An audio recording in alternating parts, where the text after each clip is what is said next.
Hello? Hello, James. Hello, Shuny. Maybe you want to leave a message for the people that I can publish? I will say this, which I'd appreciate if you'd pass it on. Yes. That the VA has become so corrupted by their concept of punitive medicine, which is no medicine at all, that drastic changes need to begin to affect it systemically in order to correct the abusive patience that is inherent to the VA system. And that is something I do not say lightly. I saw the same thing in the Postal Service when I worked there, but at least in the Postal Service, we're talking about a service that does not directly affect patients' health and life. But here, it does. Patients are sent home before they're ready to be sent home. The way they're treated whenever they speak out is inhumane, and the quality of care is reduced radically by it. The idea that a person is punished for not taking a flu shot, when they know it's going to harm them because it always has in the past. And you tell them, well, the only time I have flu is when I have a flu shot. And the doctors so agree with you, and yet there are other doctors that will get behind seeing you being punished by having some monster nurse come around and stab you in the nostrils so hard and so deep twice, and you have no idea how painful that is. Yeah. And leaves you with nose bleeding. Oh, yeah. You walk out in the hall with a rag that's got your blood all over it, and you protest, and you're told, well, what do you expect? Gruesome. Yeah. And that's just the beginning of it. It gets worse. You get threatened that if you don't comply with their orders and want to go home for Christmas to see your folks, which is a hell of a tradition for these people. Most of them are religious. But if they stand up for themselves and they choose to go home, then they'll be dismissed to have Christmas with their families. I've never heard of that. They do not allow these people to honor Christmas the way they traditionally do. They can't say Merry Christmas. They have to say Happy Holidays. They can't decorate the Christmas tree with a star on top. I mean, they're fascist. Political correctness and everything else, and of course at the same time they try to represent themselves as patriots and, thank you for your service and all that. The people that come around here from other groups that are trying to show respect and honor these people that fought wars and suffered injuries, and many of them wounded in battle. They come around, they show respect, they bring gifts, but they don't realize the people that are supposed to be taking care of us are doing nothing more than exploiting us. Even tonight, there was one fellow, there are people that can't feed themselves very well and need help. One of them is a roommate of mine. They left them in the dining room tonight without helping them at all. I had to go get help, and by the time I did, they were trucking them out. They hadn't eaten a bite of their food. I mean, this is outrageous. I'm seeing more and more of it. And then they resent it whenever I go to try to find somebody to help these people. I can't touch them. They'll raise hell if I touch them.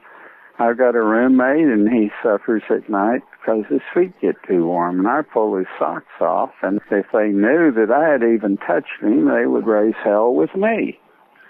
But if you call for someone to help him, it may be an hour before they walk in and help him. Pathetic. Just friggin' pathetic. I'm fed up.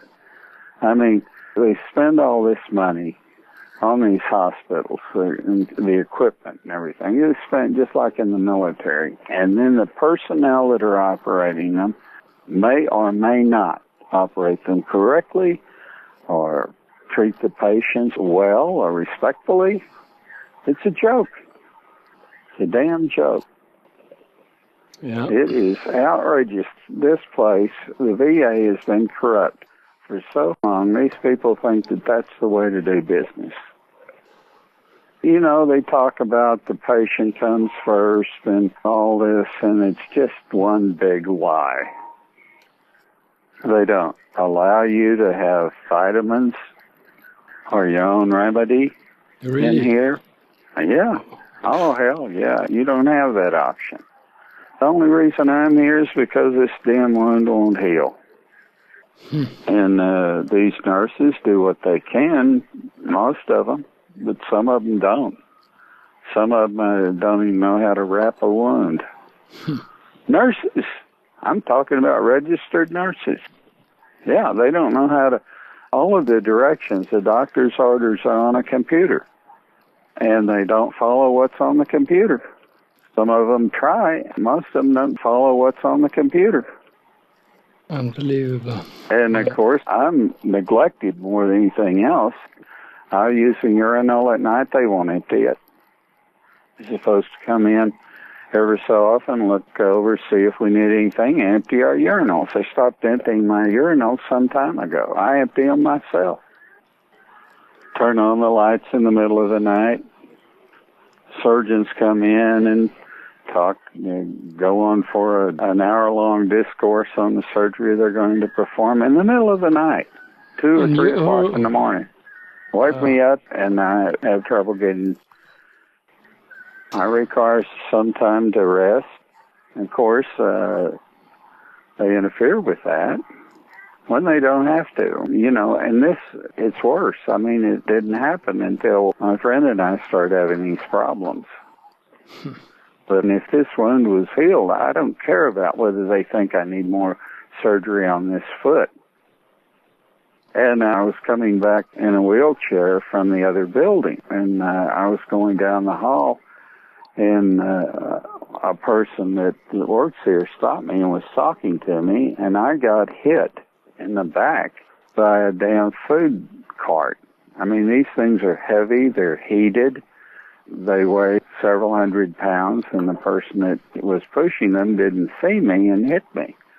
And, of course, 3 people saw it. Do you think they gave a shit? I mean, I was driven to the floor, practically. You think they did anything for me? Not a thing.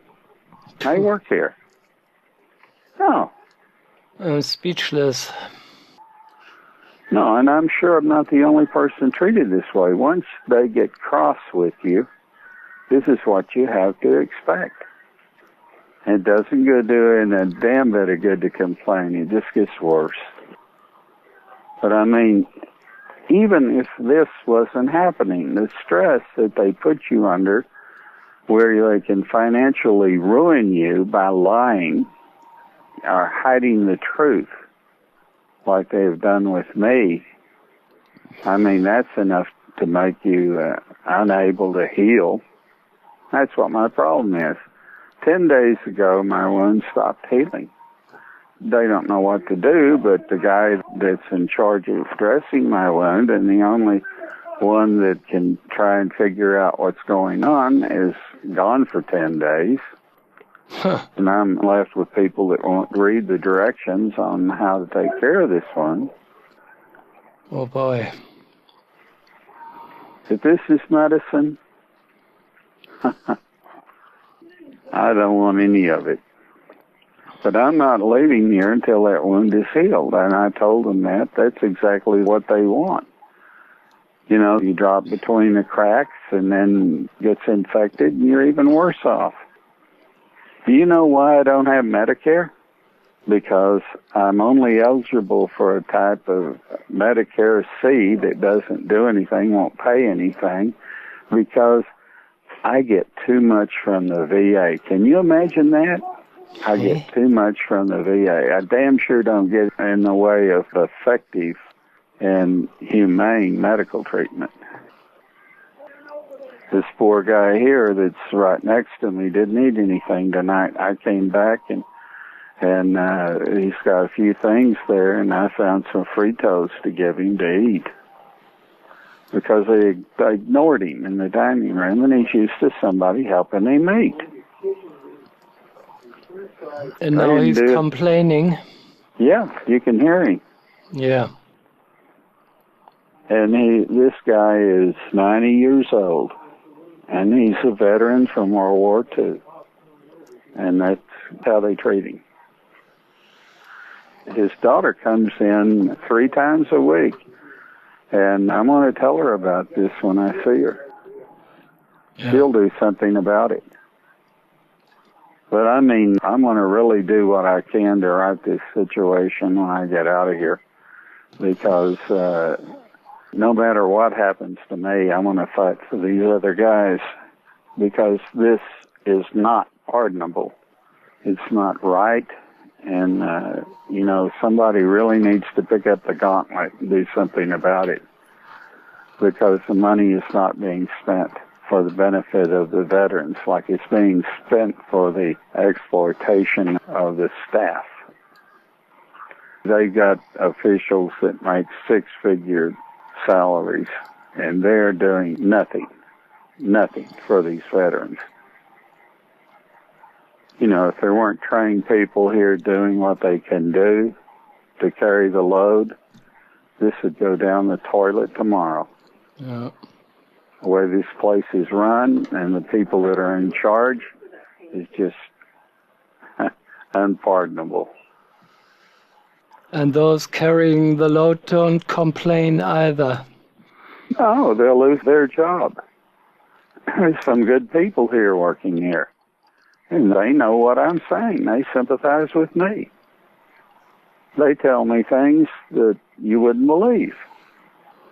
And the problem basically is the incompetent, the sadistic are not fired. In the past, when they have tried to get something done about it, about the colleagues that are sadistic or incompetent, it comes back on them. And the union protects the bad guys. The VA has gotten to a point where it can only get worse. What it needs is an ombudsman. And each of these facilities, putting them in there that can cut the red tape, can get the job done, will not put up with the pat answers that you get when everyone is forced to protect the status quo in order to have a workplace and a job that is comfortable. Because once you're a whistleblower, you might as well give up ever working at that installation again, because all of these people that are there that bought their jobs or are holding on to them without doing the service that they're required to do, all of these people are going to go after you, headhunt you. And they are headhunting me now because I'm protesting. I'm only one of few people that do. But they just had a scandal here at the Dallas hospital where they caught these people selling jobs, and they fired 30 people that were associated with selling them.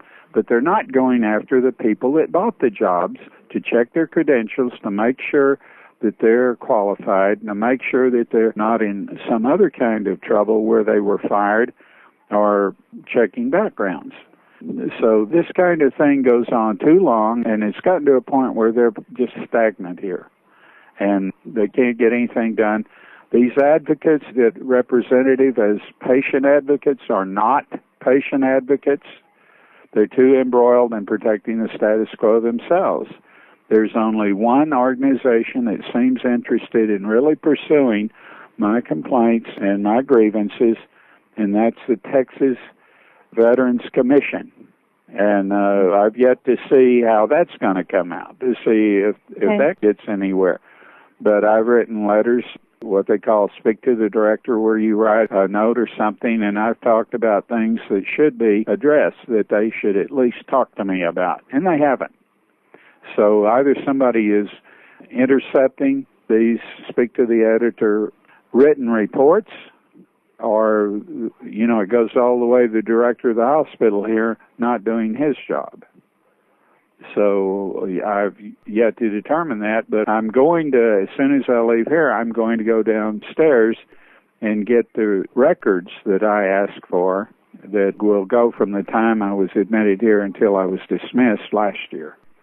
It'll be even before, because I put down October the 9th, and that's when the injury happened.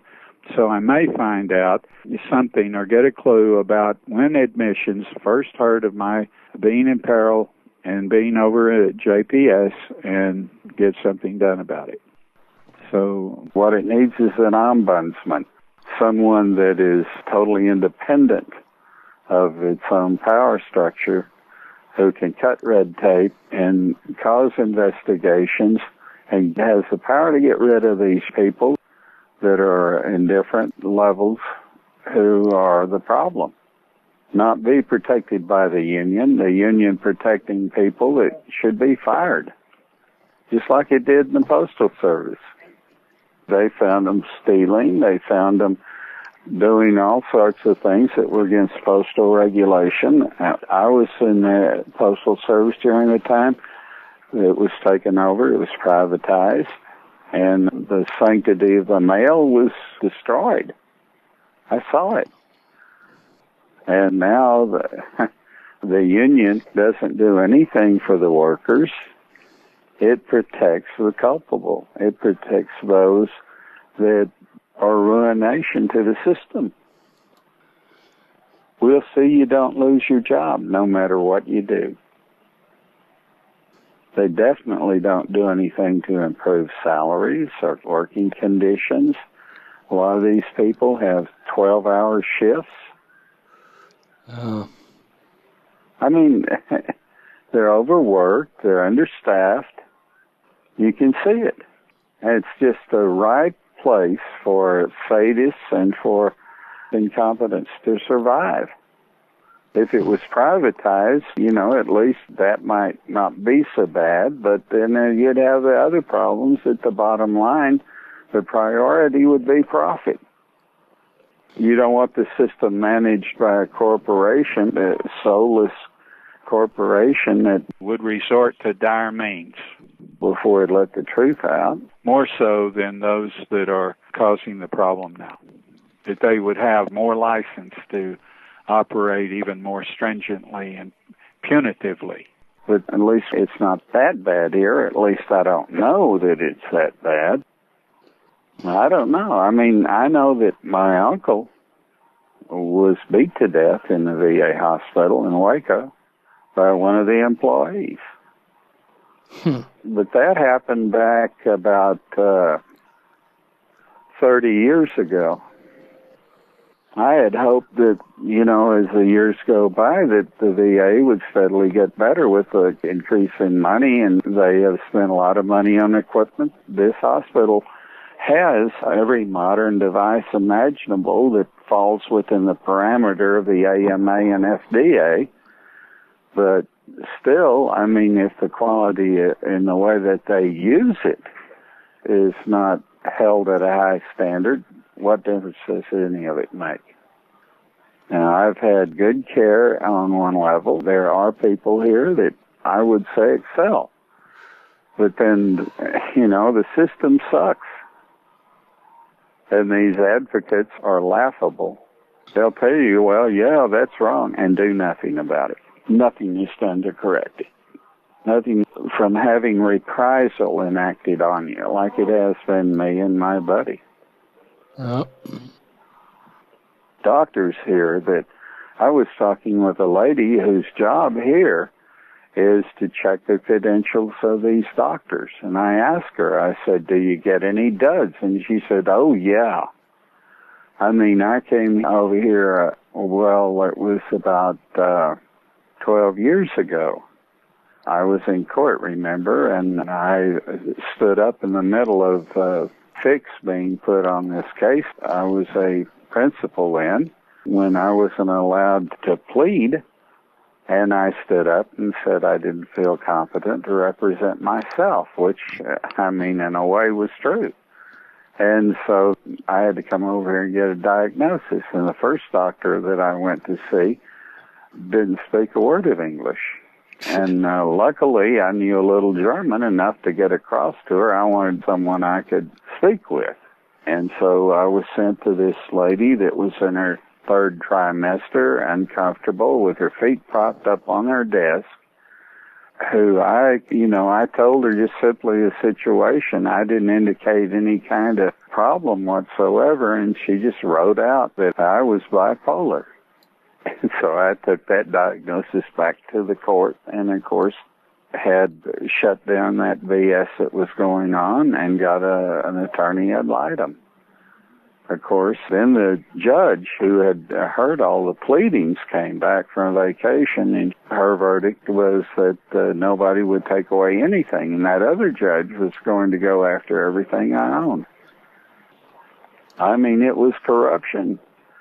But so when I came over here, that the psychiatrist that I finally saw didn't have time, really, or the disposition to understand a damn thing I told her. And they couldn't locate my medical records, and I had papers and documents to show her, and she wasn't interested in anything. She didn't want any facts. She didn't want any history. She just gave me what she thought I needed.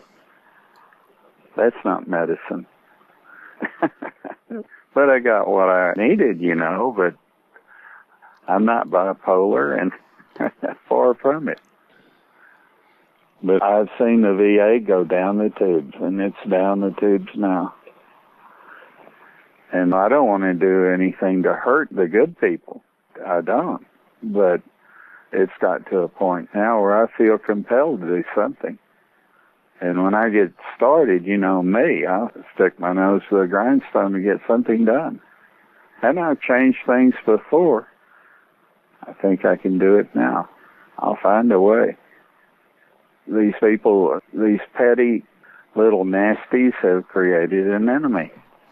And they don't realize how much of an enemy I can be. You can go over to the store here, and you can buy vitamin C and a few other things like that, but you're not supposed to. And if they caught me with it, of course, they would take them away from me. You can do that, which saved me from that bad cold that I had. I bought some vitamin C, and I took 2,000 milligrams of it 4 times a day. But if they had known it, they would have taken away from me. And they're probably listening to this phone call, so I expect any day that they can go through your locker, and they have. They can go through this nightstand that's at my bed. They've done that several times, and there are things missing. Oh, really? I mean, it's unbelievable, yeah. Yeah. It's just like in a prison. Yeah. Oh, Even worse. It doesn't do any good to complain about it or anything. Just look at you and say, well, lock it in your locker. Well, they've got keys to your locker.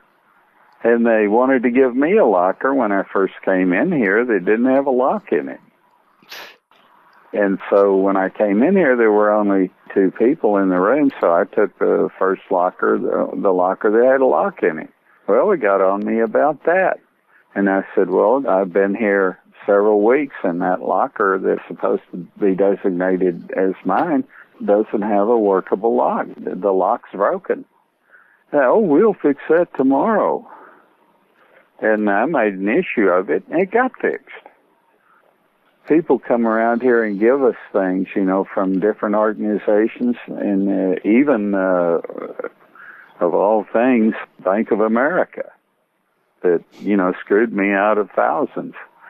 They came around, they gave us a nice carrying bag that's full of stuff, things like that, and then I finally got a package that had soap in it, so I could wash my clothes. There's so many things that would take so little to change that would affect so much more for the benefit of the patient. If I was in charge here, within a month, I could turn things around. And if I could do that, anybody could do that, because I'm not trained in administration. I haven't had any experience, but I can see where I can make a hell of a difference. Yeah. That's pathetic. That's pathetic. Only goes to show how deep we've sunk. I know. And I hate to say it, but this is one of the best examples you could have of why and how that's happened.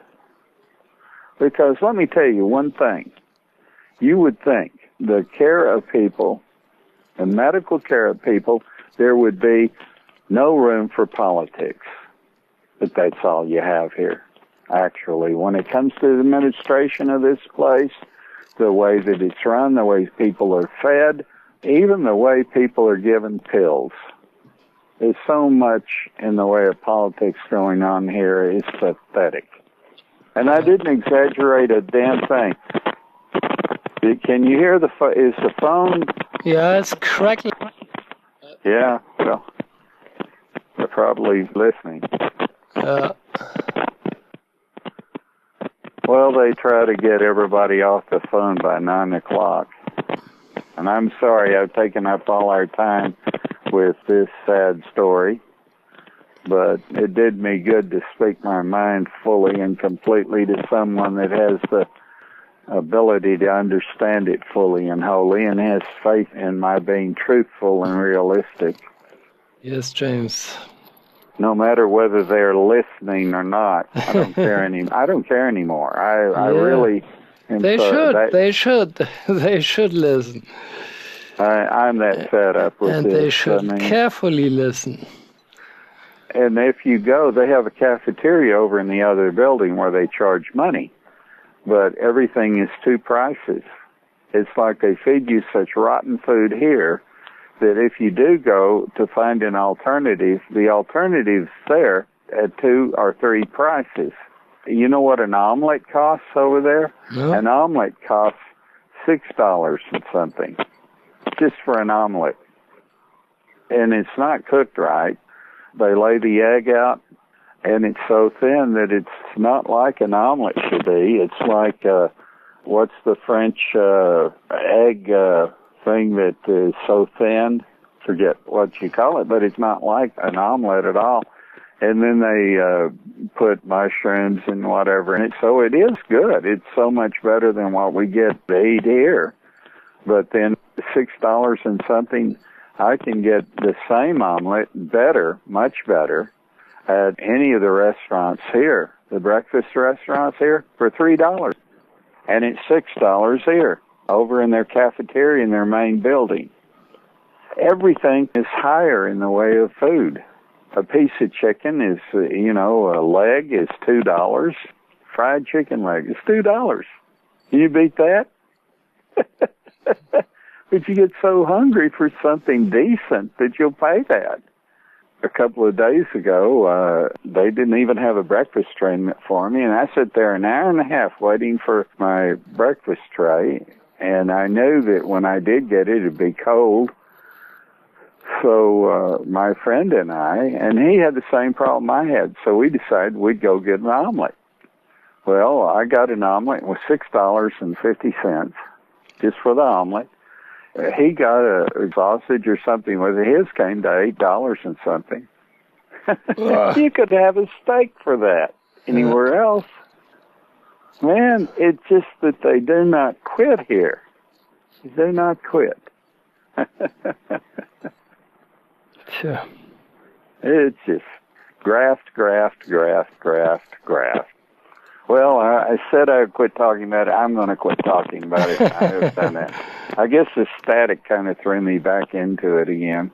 The idea that they're listening, or the idea that they want to try to cut me off at 9 o'clock, or whatever's going on. That static started about 10 after 9 by my time. Yeah. Yeah, tomorrow is Christmas. Tomorrow is Christmas Eve. My sister sent me some strudel, German strudel. And we had a lady, and of course I like it, but I didn't even open it. I was kind of stashing it back. And this wonderful lady who plays the piano, she's very aged. She must be in her 70s, but her fingers are spry, and you can tell that she's had classic piano. And she came in and played all these Christmas carols and everything on the piano and improvised and had her own arrangement of so many of the carols and so forth. They're very interesting. I sat in there and I was kind of moved, and I went and gave her my strudel. I liked her so much I gave her my strudel. Knowing full well that good German strudel is not something easily come by here. Yeah. Now, I would never tell my sister I did that. But the VA really is hurting. I mean, I face so many problems. And it's something I'm not going to forget or leave alone in the future. You know, I'm going to try to send off letters to congressmen and so forth. And by that, I mean all of them. And I'm going to find the ones that are concerned. And, you know, we'll work to do something about it. I know that I can find a few, and that's all you need to start an investigation and start something being done about this. I'm going to do it. Before it's over, they're going to regret that they showed me what they were worth. They're going to regret it. So I've got to go national in order to get anything done. And I have a friend who has helped me, who has taken me to the right people to see here and has stuck his neck out. And they have gone after him. He has had a heart infection. He is even using a machine that will resuscitate him if he has a heart attack. And they want to send him home with that.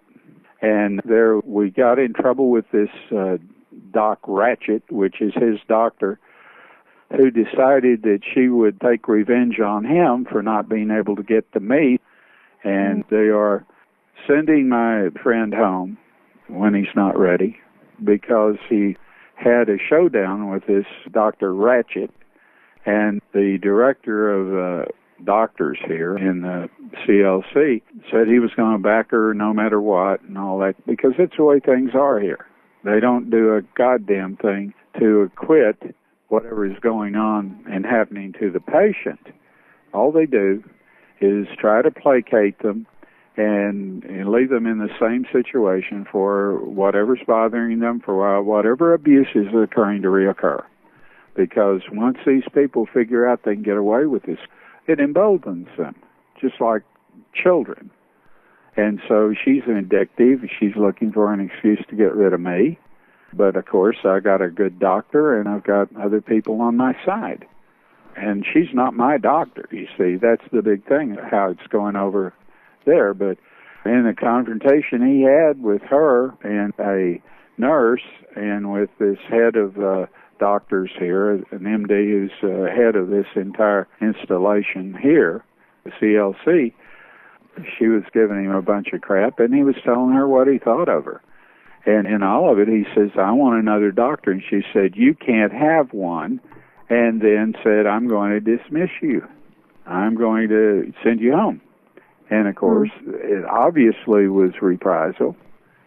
But, of course, it won't be written up that way. It won't be represented that way, but we know it. We know what it is. She's the one that when I came out bleeding from that nasal swab being stuck up my nose as far as it would go and then jabbed twice, and I came out, I was holding a pad with my blood all over it, and she was the one I spoke to, standing in the door of the room next to mine, and I spoke to her and said, look, I do not need a frontal lobotomy for a nasal swab. And she folded her arms, looked at me, and said, well, what do you expect? And, of course, my friend was standing right there. I heard the whole thing. And that's when she went after him when he had done nothing except be a witness. And he wasn't saying, I'll be a witness for you or giving anybody any flack, saying nothing. She just knew he witnessed the whole thing. So being his doctor, she had all that play to make a power play on him. And she did. She got very acerbic with him. He had understood that he would be able to go home over the weekend, at least for overnight one time, over Christmas, because he has a big family and they were expecting him, and she called it off. She let him go home one day if he would come back before dark, like he was a child. And this man, he's 60 years old. I mean, we don't need the stress. I'm trying to get this wound to heal. I've been here 3.5 months trying to get this wound to heal, and it's the stress that's keeping it. It would have healed long ago if I wasn't subjected to the stress. Because it affects your appetite, it affects your heart rate, it affects your blood pressure. Today, my blood pressure, after something that happened this morning I went in to eat breakfast, and all was on my plate except juice and muffin. All that was on my plate was 2 tiny little pancakes. No syrup to go with them, no margarine, nothing. And I raised hell about it. It happens too often here. I mean, it lit my fuse because of everything else that's going on here every day. I came back yesterday. We took another veteran that's here that won't eat, and we like him, and we're helping him. We took him over. We had business over in the main building and everything. We told everybody we were going. We're a little late getting back, but when we got back, we went into the rec room and shot pool. Well, that is what they used as an excuse to have this conference with my friend. They didn't say anything to me, but they're getting to me through him by what they're doing to him. And so when I came up, of course, nobody had said they were going to do my wound yesterday or have made an appointment, because it could be done any time during the day. Tomorrow it's going to be done at 7:30 in the morning. Most of the time it's done around 3. Sometimes it's done as late as 10 in the evening. So there's no set appointment, and it's fully fluid. Well, I came in, and it was, I would say, 8 or 9 o'clock, and the night shift had come on. And I asked this nurse, would you change my wound? Now, it takes 5 minutes to do that. And I've been here 3.5 months, never had any trouble with anybody, and she starts berating me, telling me that if you don't stay in your room, well, we're not supposed to. We get bed sores. And so I don't do anything out of the ordinary at all. I haven't left this place in 3.5 months. So except to go one time. One time I went out down the street to a restaurant and we had a meal. That's the only time I've been out of here. And I let her know, well, you don't have to do my wound. And she thought about that for a while and decided that she would try to persuade me to let her do my wound. I didn't want her touching me. I was so pissed. And so one of the techs, real nice guy, who is compassionate to a fault almost, really neat guy, came in and he persuaded me. And I said, well, if it'd make you happy, I'll let you change my wound. It did a fine job. So the stress of it, and it's needless. And the shit that we eat, that they try to feed us, is coming from 70 miles away. It's warmed over, it's heated all that way. It has no flavor, therefore it must have very little nutrition. If it was fresh, they have a kitchen here, a big kitchen. I went through it when I came over a couple of years ago. I went through it. I was astounded that there was dust on all the utensils. There was no one in it. And I was curious as to why. And then I didn't think about it anymore. And later, when I was over here last year and got a sample of the food, which was nothing like what it was when I was here before, when I had operations here, nothing like it. It was execrable. And I asked, well, what's happened to this food? I get some of these people, the servers, tell me, well, it comes from Bonham. And I ask them, is it cooked in Bonham? And they say, yeah. That's pathetic. That's 70 miles away. Why? It would be more economical in every respect for patients and staff alike if it was cooked here. Somebody's petting someone's palm, and this has gone on long enough. There was a meeting here, about 2 weeks ago, and I was in it. Just happened to be. I wouldn't have been invited, not at all, because I'm, what they consider a loudmouth. So I was in it, and one of the vets who was tied to a wheelchair practically, they have to use something to get him into his bed from his wheelchair. And the wheelchair is automated, and it has power and is elevated. His legs are elevated. So he was complaining about the food, and he says, well, we fill out these menus, and we rarely ever get what we want. And when we do, it's only piecemeal. And then there are times we get nothing we ordered and nothing we can eat. And so I backed him up, and then I said, well, what about the elephant in the room? The fact that this stuff comes from Bonham, is cooked in Bonham, comes here already heated and warmed over and all that time, has no taste. And the only person that objected, none of the staff, there were about 15 staff in there, none of them challenged me on that. None of them.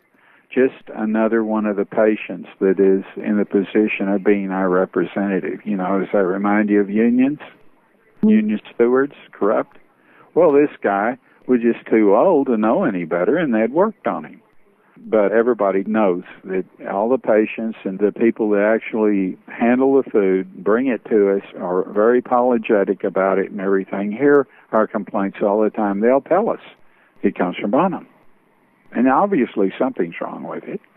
It goes on and on. I could sit here half the night telling you about this. Well, we have lost people here recently. One of them is over in ICC, which is even more monitored than ICU, who coded a couple of days ago. We went over to see him because we both know him. His name's Billy Crouch. And he's in a very serious condition. He can't speak. Can only make motion with one leg. He kind of raises it a little and rolls his eyes.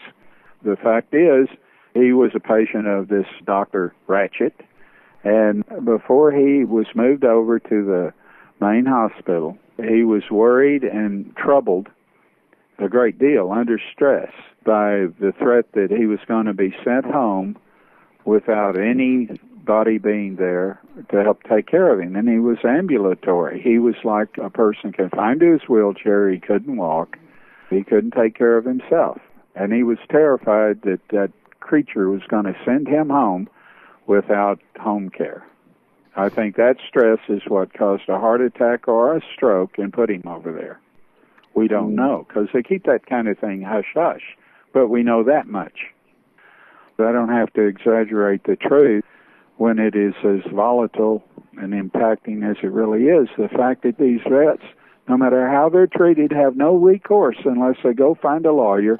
That takes time, that takes effort, sometimes it takes money, and it all depends not on a thorough investigation, because these people wash evidence every day. They clear things off the computer, else I wouldn't be having this problem. Once you understand they're not recording the things they're supposed to record, they're not doing the things they're supposed to do, that the oversight is non-existent, then you realize that you can't predict what they're capable of. Really can't. But I don't believe that the abuse can ever go as far as it could under a privatized system. That's the important thing to note. No one here that is experienced and is a good person would object to a damn thing I said. This is tied in very strongly with the scandal, the fact that there is no overview. There's one scandal after another. It's not incorporated into any perspective whatsoever to link it all up and show what is actually wrong, what the systemic evil is. And the systemic evil goes all the way to the White House. And that's the point. And I think that that ought to be broached, because these people that are responsible for so much of this have to be operating at such a high level of authority within the VA that they can set the policies and they can undermine any oversight. So that means we're talking about people with six-figure jobs. These people wouldn't be risking those six-figure jobs if they weren't assured by the White House there would be nothing done to them. We're talking about something that is very volatile, because in the minds of American people, they want, unilaterally, unanimously, the American people, 95% or more, want these vets looked after and given the best of care, and put a priority on that. Not on the staff, not on the well-being of these people keeping their jobs no matter what they do, but on the vet. And that's the whole point of everything I'm about here. Because I'm seeing happening to people a lot worse than me, except they just don't know what to do. They would like to do something. They want to see me do something, but they don't know how. They feel impotent. And that's the feeling that's breeded here. Oh, well, what can we do? They don't feel anything can be done. Well, I've made differences before, and I want to make a difference here. Well, good night. Good night, James. Talk to you later. I'll call you again. You bet, but I look forward to it.